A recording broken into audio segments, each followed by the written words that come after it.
So John, what other types of problems keep you awake at night or have a tripwire effect on your practice? Well, I mean, let's go back to black swans and what happens when bad events happen, because that's really, I'll talk a bit about how I look at law in this context.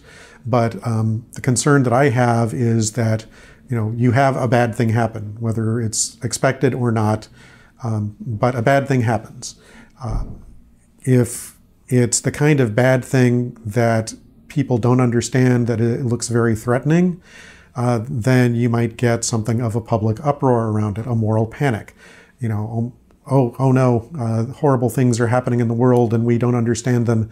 I would say, in the recent election, whatever the details of how our election was interfered with, that's properly set off something of a moral panic. Now, that's actually probably called for because that's an existential threat to a democracy, and unless we figure out what to do about it, we've got a real problem. But you can get moral panics over much less major things. Teenage hackers used to be the source of moral panic way back when.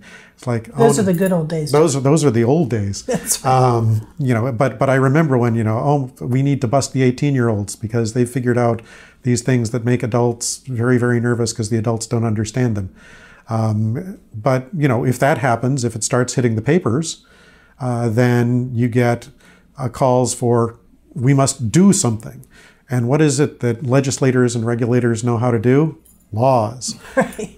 So you get laws, and the laws may or may not be effective. They may or not be actually adapted to the problem, but they're doing something. Now, I will actually say that over the last few years, I think, especially at the regulatory level, we have people who are a lot more savvy, understand a lot more, have been advised a lot more about what the real problems are.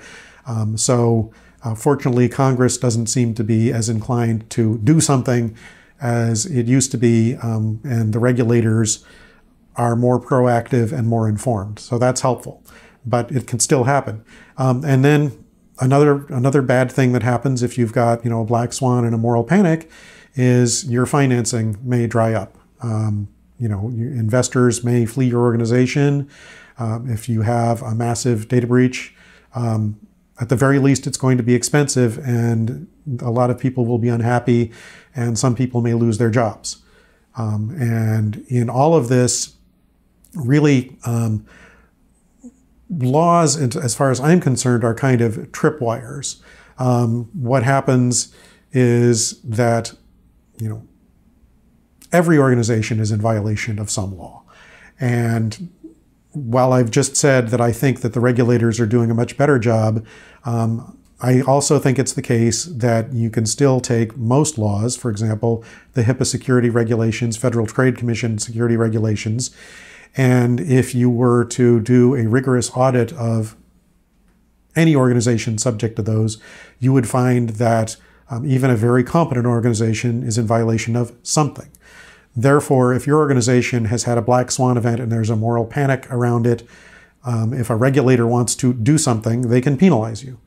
And they may penalize you to demonstrate to other organizations that they're serious, and the other organizations really need to step up their game. That's a pretty explicit strategy, actually, is when you listen to the regulators, they're looking around when they do audits for different kinds of organization to make it clear that, yes, you're within our jurisdiction and we will look at your kind of organization, so you need to take this seriously.